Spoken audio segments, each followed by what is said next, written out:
मुल्क में mobile phone calls, अंगूठों के निशानात और नादरा का डेटा गैर महफूज हो गया है। 16 करोड़ से ज्यादा पाकिस्तानियों की निजी मालूमात और हसास दस्तावेजात आम अफराद शहरियों को फरोख्त करने लगे हैं। मतलब आम शहरियों को ये दस्तावेजात फराहम की जा रही है। एक सेंसिटिव डेटा है, 16 करोड़ अफराद का ये सेंसिटिव डेटा है जो आम लोगों के हाथों में है। अब ये कैसे है, ये मामला है क्या, ये इतना सादा नहीं है। जरा आपको समझाने की कोशिश करते हैं।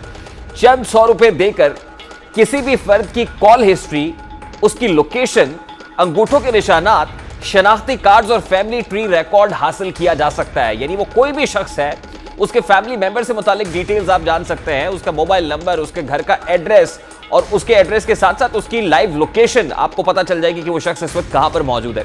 इसके साथ साथ इन पैकेजेस में और क्या क्या शामिल होता है, जरा उसकी तफसीलात आपके सामने रखते हैं। टीम दस्तक ने इस हवाले से एक बड़ा स्टिंग ऑपरेशन किया है जिसमें कई किरदार भी बेनकाब हुए हैं। लोकल गैंग पैसों के एवज मोबाइल डेटा फरोख्त करते हैं, जो सिस्टम मोबाइल कंपनीज, पुलिस, खुफिया इदारों और नादरा के पास होता है, यानी इन इंपॉर्टेंट इदारों के पास होता है। ये डेटा कीपिंग इनका काम है, वो प्राइवेट लोगों के पास भी है। यानी मेरा और आपका डेटा प्राइवेट आम लोगों के हाथों में है। ये बिल्कुल गैर महफूज है। ये किस तरह से है, जरा उसकी तफसीलात गाहे गाहे आपको बताते हैं कि हो कैसे रहा है। साथ ही स्क्रीनशॉट्स भी आपके सामने हम रख रहे हैं। ये कॉन्वर्सेशन है जो हमारी टीम ने इन लोगों के साथ की है। 3000 रुपए में 3000 में किसी भी नंबर का CDR निकलवाया जा सकता है। यानी आप उसकी डिटेल निकाल सकते हैं कि उस नंबर से किसको कॉल्स हुई हैं, आउटगोइंग क्या है, उसकी इनकमिंग क्या है, ये कब कब कॉल्स की गई हैं और फिर किसको हुआ है। अगर पर्टिकुलर नंबर उससे रिलेटेड भी आपको डिटेल्स चाहिए तो वो भी आपको पहुंचा दी जाएंगी। ये गैंग मुख्तलिफ ग्रुप्स की शक्ल में काम करता है। फेसबुक और व्हाट्सएप पर ग्रुप्स बनाकर ये अफराद गाहक तलाश करते हैं। अपनी शनाख्त और कॉल रिकॉर्ड से बचने के लिए इस ग्रुप के पास मुख्तलिफ ममालिक के व्हाट्सएप नंबर्स होते हैं ताकि ये ट्रेसेबल ना हो सके। मुख्तलिफ ममालिक के व्हाट्सएप नंबर्स के जरिए से, यानी अगर हम इनको कॉल करने की कोशिश करते हैं, हमने बहुत कोशिश की कि कॉल करके इनसे बात हो सके, हम वो टेप करें, आपके सामने रखें कि असल मुद्दा क्या बयान करते हैं ये लोग और कैसे गाहक को झांसे में लाते हैं।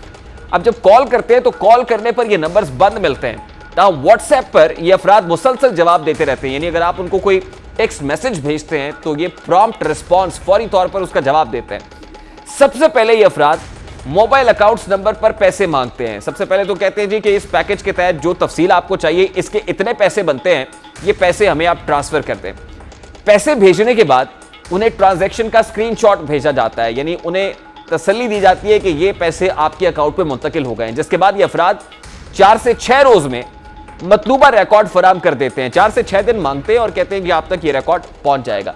तब अगर आप ज्यादा पैसे देते हैं, यानी अर्जेंट नीड है आपको उस रिकॉर्ड की, अगर आप ज्यादा पैसे देते हैं तो 3 माह की CDR 6 से 7 घंटों में फराहम कर दी जाती है। ये उससे भी ज्यादा इंपॉर्टेंट है कि जो 5-6 रोज लग रहे थे, अब अगर आप पैसे दे देंगे, अगर पैकेज एक्सक्लूसिव और एलीट पैकेज ले रहे हैं तो आपको 6-7 घंटे के अंदर वो CDR फराहम कर दी जाएगी। इसी तरह किसी भी नंबर की लाइव लोकेशन भी हासिल की जाती है। ये गैंग इंतहाई खुफिया अंदाज में काम करता है। कोई भी फर्द मरकजी किरदार तक रसाई नहीं देता। टीम दस्तक ने यह रिकॉर्ड फरोख्त करने वाले मुख्तलिफ अफराद से राब्ता किया। हर फर्द ने रिकॉर्ड के 100% हतमी होने के साथ साथ मुकम्मल राजदारी की गारंटी भी दी है कि रिकॉर्ड ना सिर्फ ये कि ऑथेंटिकेटेड होगा, ये वही रिकॉर्ड होगा जो खुफिया इदारों के पास होता है, नादरा के पास होता है, क्योंकि डेटा कीपिंग उनका काम है। ये बयान ही वही रिकॉर्ड आपके साथ शेयर किया जाएगा और प्रॉम्प्टली शेयर किया जाएगा, गारंटी के साथ शेयर किया जाएगा। मुल्क भर में दर्जनों अफराद इस खुफिया नेटवर्क का हिस्सा हैं। इस हवाले से मुख्तलिफ अफराद ने FIA साइबर क्राइम विंग को शिकायत दर्ज कराई हैं, रिपोर्ट कराए ऐसे केसेस, मगर ताहाल कोई भी फर्द गिरफ्तार नहीं हुआ। ये लोग अभी तक शिकंजे से, कानून के शिकंजे से गिरफ्त से बाहर है, जबकि ये माफिया दीदा दिलेरी के साथ, बड़े धड़ल्ले के साथ अपने कारोबार को जारी रखे हुए।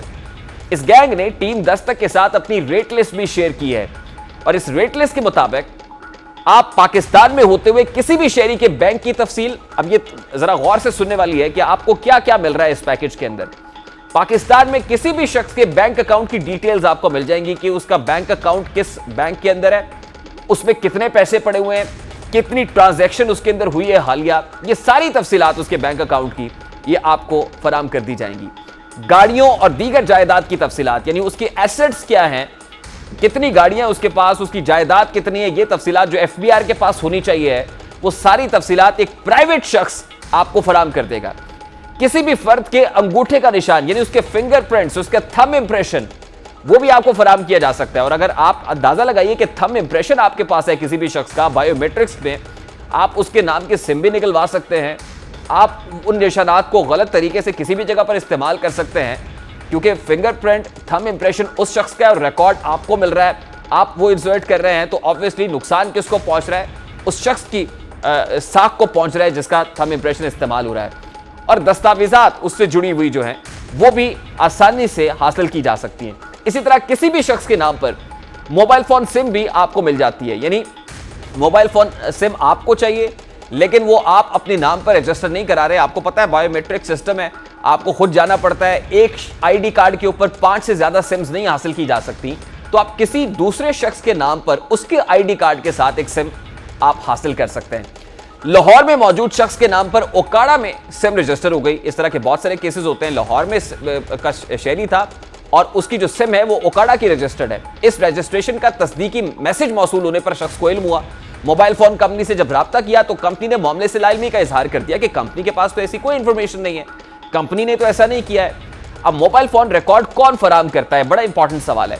क्या मोबाइल फोन कंपनीज के अफराद इस ग्रुप के साथ राब्ते में? अब ऑब्वियसली जो डेटा एक सेलुलर कंपनी के पास होना चाहिए वो अगर इन लोगों के हाथ में है तो ऑब्वियसली किसी ना किसी की मिली भगत से ये डेटा लीक हो रहा होगा, वहां से रिलीज किया जा रहा होगा और कंपनी के लोग भी पैसे ले रहे होंगे। यकीनन इसको प्रॉब किया जाना चाहिए, इन्वेस्टिगेट करना चाहिए कि कौन लोग हैं जो इन लोगों के हाथ मजबूत कर रहे हैं। क्या पुलिस एहलकार इस गैंग को मालूमात फराहम करते हैं?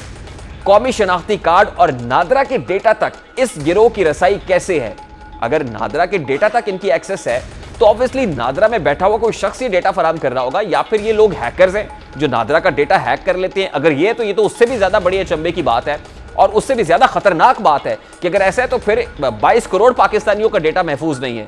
ये माफिया एफबीआर के रिकॉर्ड की कैसे चोरी करता है? फिर पूछना चाहिए एफबीआर वालों से कि आपका डेटा इन लोगों तक कैसे पहुंच जाता है। यानी एक शख्स एफबीआर के पास रजिस्टर होता है ये सोचकर कि उसका डेटा महफूज है, प्राइवेट है, एक्सक्लूसिव है, लेकिन वो डेटा आम शहरी के पास पहुंच जाता है। यानी उसकी जायदाद कितनी है, उसकी गाड़ियां कितनी है, उसके बैंक अकाउंट्स, उसके एसेट्स कितने हैं, ये एफबीआर के पास होना चाहिए। ये डेटा आम शख्स को कैसे मैसर आ जाता है? वो आजादाना सरगर्मियां जारी रखे हुए हैं मगर एफआईए इन सरगर्मियों को कंट्रोल करने में नाकाम क्यों है? यानी एफबीआर के बाद जो है, नादरा के बाद जो है, एफआईए जो है वो इनको कंट्रोल करने में नाकाम कैसे हो गया? ये बड़ा इंपॉर्टेंट सवाल है।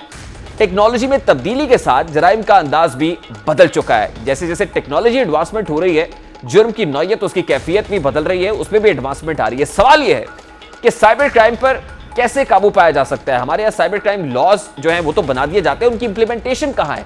पाकिस्तान की 70% आबादी मोबाइल फोन से जुड़ी हुई है, सब लोग मोबाइल फोन इस्तेमाल करते हैं। यानी 15 करोड़ से ज्यादा पाकिस्तानियों की मालूमात खतरे से दो चार है, खतरे से बाहर नहीं है। सवाल यह है कि साइबर सिक्योरिटी के हवाले से पाकिस्तान क्या इकदामात कर रहा है? ये वो तमाम सवाल हैं जो हम आज के दस्तक में उठा रहे हैं और उम्मीद है कि अरबाब इख्तियार इन सवालों को न सिर्फ प्रॉब करेंगे बल्कि इनके असल सवालात के जवाबात जो है वो भी हम तक जरूर पहुंचाएंगे, ताकि एक आम शहरी जो यकीनन कंफ्यूज होगा, परेशान होगा, बहुत सारे रिजर्वेशंस उसके सर में इस वक्त घूम रहे होंगे कि कैसे हो रहा है ये सब कुछ। मैं ये समझता था कि मैं महफूज हूं, एक मोबाइल फोन के जरिए से मेरा इतना सारा डेटा और इतना कीमती डेटा अगर किसी के साथ शेयर हो रहा है तो यकीनन लम्हा फिक्रिया